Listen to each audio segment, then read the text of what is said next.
皆さんこんにちは。プッティモンキーレンチのお時間です。今回はプリコンポーズについて紹介します。アフターエフェクツの中でもかなり重要な機能となります。プリコンポーズで検索してみると、選択したレイヤーを一つにまとめることができる機能と紹介されているものをいくつか発見できます。そういう使い方は非常に便利なのですが、それだけの説明だと誤解を招いてしまう機能だと思います。便利な反面、根本の構造を複雑化させてしまい、初心者のうちは手に負えない状態に陥ります。今回はプリコンポーズの基本解説からどういった時に使用するのかを紹介していきたいと思います。それでは早速行ってみましょう。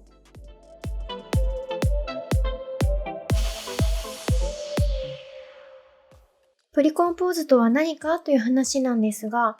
プリコンポーズは事前に合成するという意味を持ちます。この事前に合成するという意味を持つからこそ、ただフォルダのように複数のレイヤーをまとめるだけと解説するのは誤解を招くことになります。レイヤーが多くなってきたので、まとめたいからプリコンポーズをするといった感じで考えなしに行うのはあまり良くないと言えます。では実際にプリコンポーズを試して特徴を見ていきましょう。コンポの中にシェイプアニメーションを用意しました。このアニメーションはシェイプレイヤー入門第1回から3回までを見ていただいた方であれば作れるアニメーションになっています。こちらのアニメーションは3つのレイヤーから構成されています。このアニメーションを複製して散りばめたいとなった時に、これをそのまま複製していくとレイヤー数が増えてしまい管理が難しくなることが予想できます。さらにこのアニメーションを修正するとなった場合には、複製した分も修正しなければいけません。そんな時に便利な機能がプリコンポーズです。やってみましょう。プリコンポーズしたいレイヤーを選択します。今回は背景レイヤーはプリコンポーズしたくないので、選択はシェイプレイヤーのみとします。選択できたら、コントロール、シフト、C を押します。すると、プリコンポーズのウィンドウが開きました。いくつか項目があるので見てみましょう。まずは一番上にある新規コンポジション名。プリコンポーズを行うと、新しくコンポジションが作成されて、そこに選択したレイヤーが移動します。その新しく作られるコンポジションの名前をここで設定することができます。次はこちらの2つ。すべての属性をシェイプアニメーションに残すと、すべての属性を新規コンポジションに移動。この括弧内に入るのは、今いるコンポジションの名前になります。先ほど、プリコンポーズを行うと、新しくコンポジションが作られて、そこに選択したレイヤーが移動すると言いましたが、レイヤーに付随するエフェクトや合成モード、さらにキーフレームの情報も一緒に移動させるのか、それともコンポジションに残すのかを選択できます。基本は下を選ぶことになると思います。というのも、平面レイヤーや調整レイヤー、読み込んだ素材などはどちらかを選択できるのですが、シェイプレイヤー、テキストレイヤーなどは、すべての属性を新規コンポジションに移動しか選ぶことができません。さらに、プリコンポーズは、複数のレイヤーを選択して行うことが多いのですが、複数選択されている場合は、すべての属性を新規コンポジションに移動しか選択できないからです。では、他の項目も見てみましょう。選択したレイヤーの長さに合わせてコンポジションのデュレーションを調整する。これは言葉のままで、新しく作られるコンポジションのデュレーションを選択したレイヤーに合わせる設定項目です。選択されているレイヤーの中で最もデュレーションが長いものが優先されます。チェックを外している場合は、現在のコンポジションのデュレーションに合わせてくれます。次、新規コンポジションを開く。こちらにチェックを入れると、新しく作ったコンポジションの中を開いた状態から再開されます。チェックを外していると、今いるコンポジションの中に留まります。今回はチェックを外しておきます。では、OK を押してプリコンポーズしましょう。新しくコンポジションが作成されました。シェイプレイヤー3つで構成されたアニメーションは、作成されたコンポジションレイヤーにまとめられましたので、アニメーションを保持したまま移動させたり、サイズを調整したりが可能になります。複製して増やして散りばめることも可能で、それぞれの発生タイミングも時間を調整することで可能になります。プリコンポーズは無事できましたが、今この状態がどうなっているのかを解説します。プリコンポーズはただレイヤーをまとめるという機能ではなく、名前からして本来は合成の順番をコントロールする機能と言えます。アフターエフェクツは様々なレイヤーを駆使して、それにエフェクトやマスクなどの処理を行い、合成して映像を作っていくツールです。そして合成には順番があります。例えば、レイヤーの順番にも合成順番があります。レイヤーは下の階層から順番に合成されていきます。上にあるものほど優先的に表示されるのは、下の階層にあるレイヤーが先に合成され、その上にあるレイヤーが次に合成されていくからです。下から順番に積み上げて合成され、それらが一つの絵となるイメージです。プリコンポーズは事前に合成すると言いましたが、今回のケースでの合成順番を見てみましょう。まず一番下の階層にある背景の平面レイヤーが合成されます。次にプリコンポーズの中にあるシェイプレイヤーが合成されています。プリコンポーズをしたことでシェイプレイヤーが先に合成され、一つの素材となったと捉えるとわかりやすいかもしれません。最後にプリコンポーズで作成されたコンポジションレイヤーが合成されて、この絵が完成しています。本来一つのコンポジション内であれば、下から順番に合成が始まりますが、プリコンポーズを行ったり、コンポジションの中にコンポジションがある場合は、それらのコンポから先に合成処理が始まります。合成順番は非常に大切な項目です。事前に合成してくれるおかげで役に立つ場面も多く助かる機能ですが、合成順番が変更されることによる弊害もあり、その問題を解決するためにはコンポの複雑度が上がることになります。なので合成の順番をしっかり把握してコンポジットを行わないといけません。でないと意図とは違う結果を生むことになったり、コンポジションの複雑さで扱いが難しくなってしまいます。この辺は数をこなすことで初めて気づける部分もあると思いますので、少しずつ慣れていきましょう。では、コンポジションの中身を変更する場合を見ておきましょう。変更したいコンポジションをダブルクリックします。すると、コンポジションを開くことができます。コンポの中を見ると、ちゃんとシェイプレイヤーが3つありますね。ここで通常通り編集を行います。適当にシェイプの色を変えておきます。調整が終わったら元のコンポジションに戻りましょう。コンポジションの移動にはタブキーがおすすめです。タブキーを押すとコンポジションの階層を表示することができます。現在のコンポジションは色がグレーで表示されています。左に行くほど上の階層になります。移動したいコンポジションをクリックすることで、コンポジション間を移動することができます。再生してみましょう。無事、色の変更が適用されています。コンポジションレイヤーの中身は同じなので、タイムライン上で複製されたコンポジションレイヤーにも色変更が適用されています。シェイプレイヤーを複製した場合だと、それぞれを修正する必要がありますが、プリコンポーズで管理することで、修正時間の短縮になります。では、属性を残すか移動させるかの選択がありましたが、選択によってどう変わるかを見ておきましょう。すべての属性をコンポジションに残すを選択できるケースは、単一の変名レイヤー、調整レイヤーや読み込んだ画像などの素材です。平面レイヤーで試してみます。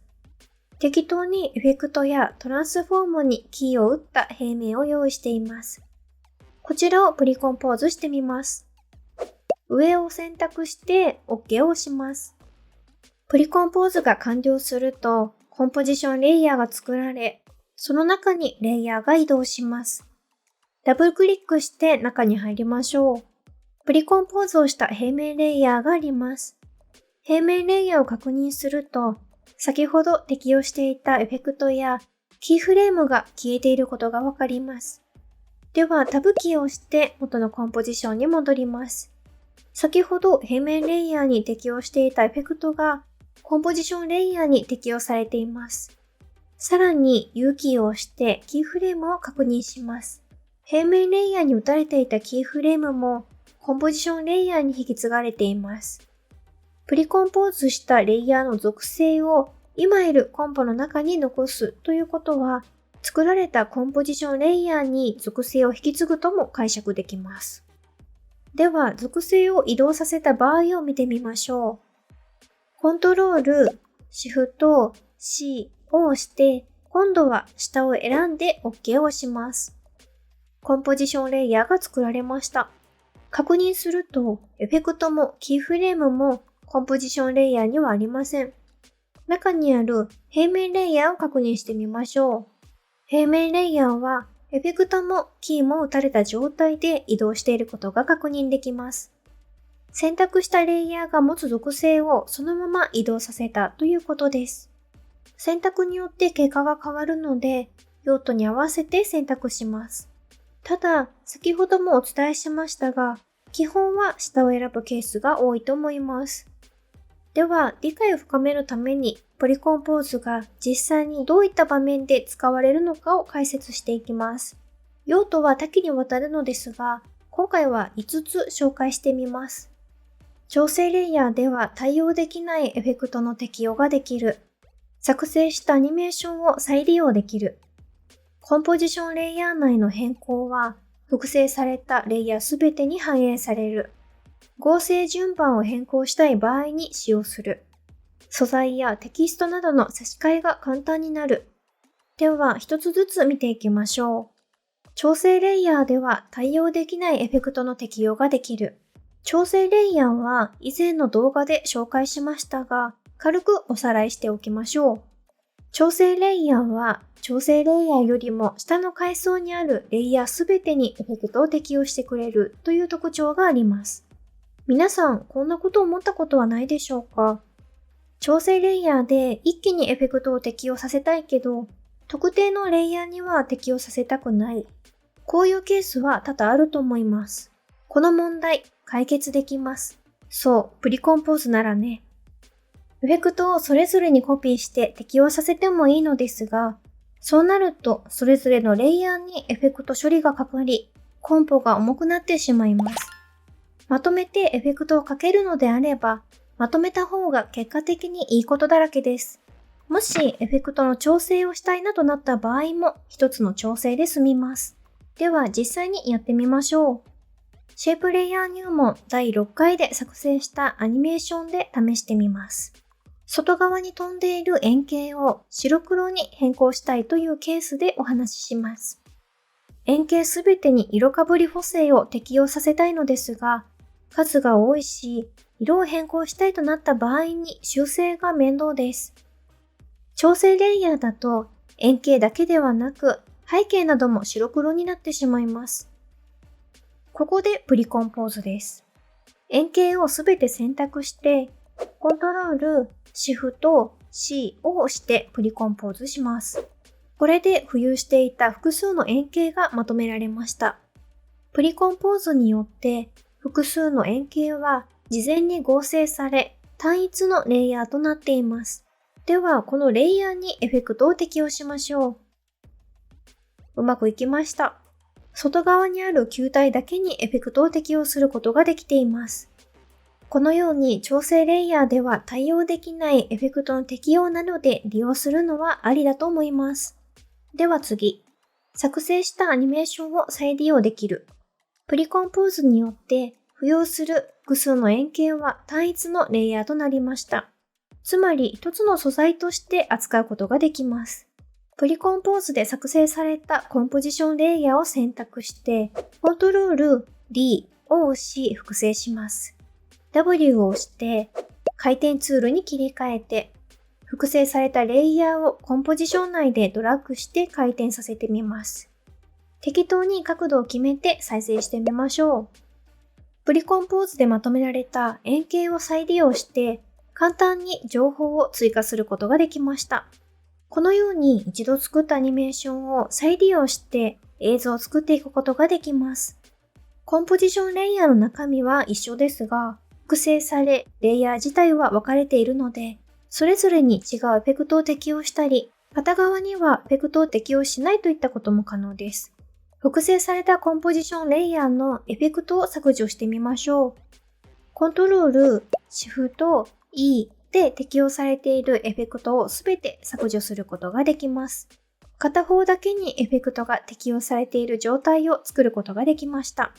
では次、コンポジションレイヤー内の変更は複製されたレイヤーすべてに反映される。先ほどコンポジションレイヤーの中身は同じとお伝えしましたが、例えばタイムライン上で複製したとしてもソース元は一つということになります。どれだけタイムライン上で複製しても元のソースは同じで全てつながっているイメージです。つまりプリコンポーズされ作られたコンポジションレイヤーの中を変更すれば複製したレイヤーも自動的に変更が適用されます。この浮遊する円形にはレイヤースタイルが適用されています。このレイヤースタイルを削除するケースを見ていきます。プリコンポーズされたレイヤーをダブルクリックして中を見ていきます。コントロール A を押してすべてのレイヤーを選択します。右クリックからレイヤースタイルを選び、すべてを削除をクリックします。これでレイヤースタイルが削除されました。ではタブキーを押して元のコンポジションに戻りましょう。確認すると複製されたコンポジションレイヤーのレイヤースタイルも削除されています。タイムライン上で複製されたコンポジションはソースが同一のものとなるので、一つ修正するだけで複製して作られた他のコンポもその変更内容が適用されます。では、プリコンポーズでレイヤーをまとめて複製したけど、オリジナルとは別のレイヤーとして扱いたい場合はどうするのかも見ておきましょう。別で扱う必要がある場合は、プロジェクトパネルで複製する必要があります。複製したいコンポの上で右クリックを押し、表示からプロジェクト内のレイヤーソースを表示を選択します。すると、プロジェクトパネルに格納されているコンポジションを選択してくれます。ここでコントロール D を押して複製します。これで複数の円形が浮遊するアニメーションがあるコンポジションは2つになりました。わかりやすいように名前を変えておきます。2が複製された円形アニメーションです。現在オリジナルである1の円形アニメーションが使用されています。プロジェクトパネルの右上を見ると2回使用と表示されています。これはすべてのコンポジション内でこのコンポジションが2回使用されていることを表しています。実際にタイムラインのレイヤーを見るとプリコンポーズしたコンポジションレイヤーが2つ使われています。では、コンポ内で差し替えを行いたいレイヤーを選択しておきます。次に複製された2の方を選択して、オルトを押しながらタイムラインにドラッグします。すると差し替えが完了しました。プロジェクトパネルを見てみましょう。1は1回使用に変更され、差し替えた2も1回使用となりました。2つのレイヤーは現状同じアニメーションですが、参照するコンポは別となっています。確認してみましょう。2の方をダブルクリックしてコンポを開きます。わかりやすいように1とは別の見た目に変更します。コントロール、オルト、Y で調整レイヤーを追加して、タービュレントディスプレイスを追加して、適当に数値を調整して歪ませておきます。タブキーを押して元のコンポに戻りましょう。すると複製して差し替えた2のコンポにのみエフェクトの効果が適用されています。オリジナルとなるコンポを引き継いだまま複製したい場合はタイムライン上で複製し、オリジナルとは別で扱いたい場合はプロジェクトパネルから複製し差し替えを行います。では次、合成順番を変更してエフェクトを適用させたい場合、こちらを見ていきましょう。プリコンポーズは事前に合成してくれる機能ですが、これを利用することで合成順番による問題を解決することができます。アフターエフェクツには合成する順番があるとお伝えしました。基本はレイヤーの順番なんですが、もう少し深く見ていくと、さらに細かく合成順番が決まっています。アフターエフェクツでは、マスク、エフェクト、トランスフォーム、レイヤースタイルの順番で合成されていきます。レイヤースタイルは最後に合成されます。この順番によっていくつか不具合が生じます。例えば真ん中にある円形のシェイプレイヤーですが、これはレイヤースタイルを使っています。このレイヤーを発光させるために、グロー系のエフェクトを適用してみましょう。エフェクトはレイヤースタイルの前に合成されてしまうのでうまくいきません。このままだとグローをかけても正常な見た目にはなりません。こういった合成の順番を無理やり変えるときに役立つのがプリコンポーズです。ではプリコンポーズしましょう。その前にシェイプレイヤーをプリコンポーズするときは、レイヤーの属性、今回で言うとエフェクトですね。エフェクトを残してプリコンポーズができないので、あらかじめエフェクトを切り取っておきます。真ん中の円形を選んで、エフェクトコントロールからグローを選択して、コントロール X を押してカットします。カットできたら、コントロールシフト C を押してプリコンポーズします。プリコンポーズで作成されたレイヤーを選択した状態で、コントロール V で先ほどカットしたエフェクトを貼り付けます。レイヤースタイルの後にグローがかかりました。プリコンポーズしない場合と見比べてみましょう。結果が違うことが確認できますね。もう一度おさらいしましょう。合成には順番があります。マスク、エフェクト、トランスフォーム、レイヤースタイルの順番です。今回の場合は、レイヤースタイルが適用されたシェイプレイヤーをプリコンポーズすることで、事前に合成を済ませた状態にしました。すでに合成が完了したレイヤーにエフェクトを適用したので、うまくエフェクトが動作したということです。あと1点。合成順番でちゃんと調べきれてないのですが、おそらくトランスフォームとレイヤースタイルの間にモーションブラーの処理も入ります。なので、レイヤースタイルを適用したレイヤーにブラーの効果を追加したい場合などもプリコンポーズする必要があります。ではさらに例を見ていきましょう。素材やテキストなどの差し替えが簡単になる。これはコンポジションの組み方に関わる話なんですが、プリコンポーズしておくと後々差し替えが楽になります。例えばキャラクターの素材を使ったこんなアニメーションがあります。このキャラクターを変更したいとなった時に、素材そのものにマスクやエフェクトをかけていたり、トランスフォームなどを使って動かしていると非常に面倒になります。一度試しに素材を差し替えてみましょう。差し替えたい素材を選択して、次にプロジェクトパネルから新しく差し替える素材を選択し、オルトを押しながらタイムラインにドラッグします。差し替えできましたが、何か変です。これは素材のサイズの違いやレイアウトの違いで見た目がおかしくなってしまいます。サイズ変更やレイアウトで顔の位置は変えたくないといった場合などは修正が発生してしまいます。全く同じデザインで色違いとかであれば問題なく差し替えができますが、サイズが違ったりデザインが違う場合は意図しない結果になってしまい非常に面倒な作業を強いられます。あらかじめ素材をプリコンポーズしておき、プリコンポーズで作られたコンポジションレイヤーにアニメーションをつけて同じシーンを作成しました。素材を差し替えたい場合は、プリコンポーズしたレイヤーをダブルクリックして中に入ります。中に素材があるので、この素材を差し替えるか非表示にして別の素材を読み込んで表示させておきます。素材のサイズや位置をこのコンポ内で合わせておきます。調整できたら前のコンポに戻りましょう。タブキーを押して前のコンポを選択して戻ります。うまく差し替えが完了しました。写真などを使ったスライドショーやテキストなんかにも使えるテクニックになります。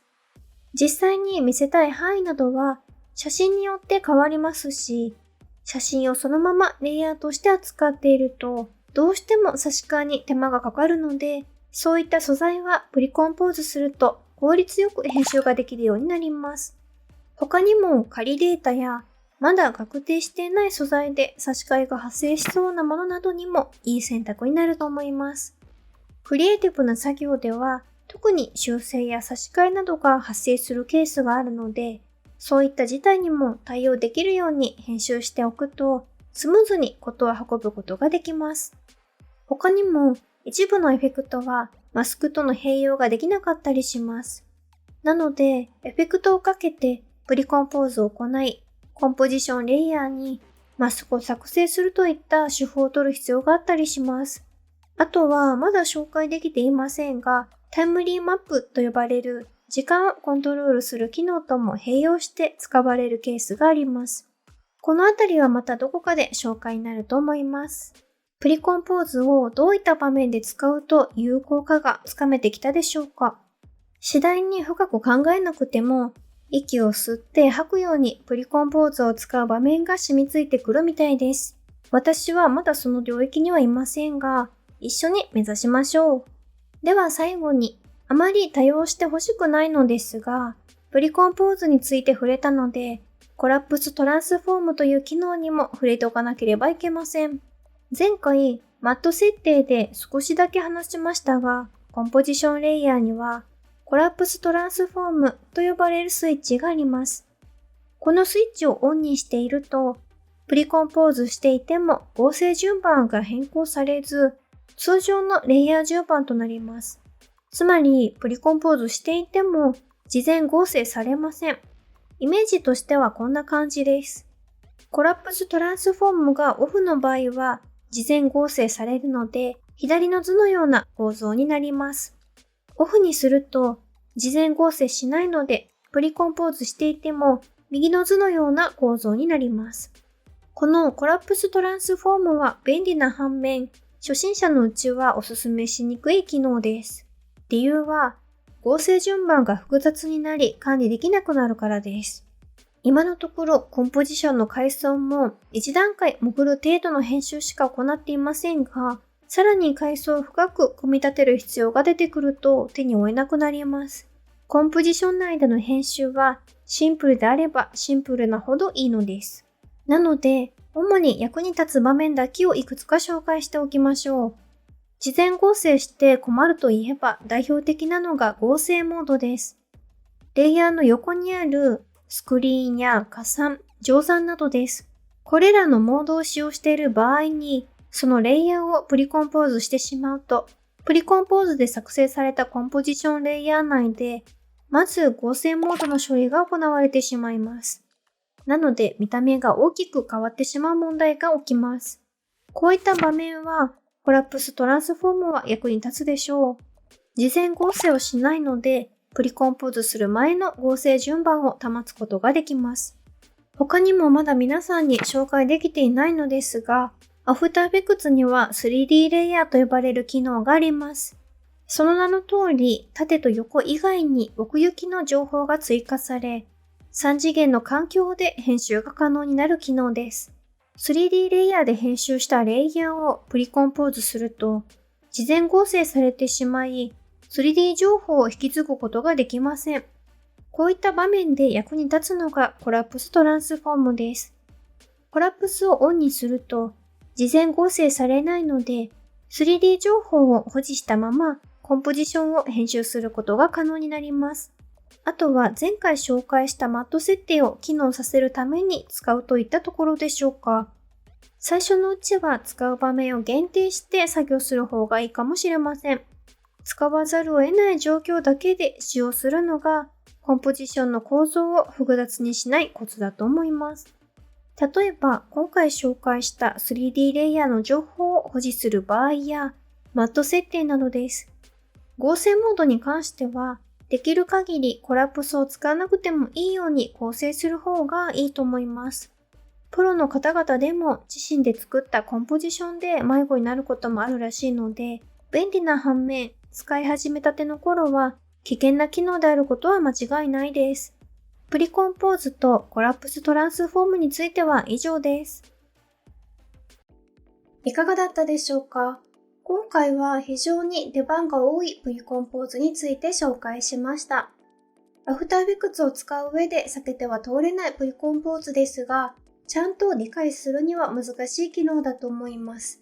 なので今回はプリコンポーズの仕組みから使いどころなどを絞っての解説としました。何も考えずにプリコンポーズをうまく扱えるようになっていれば、アフターエフェクツ上級者に近づいているのかもしれませんね。ではまたお会いしましょう。さようなら。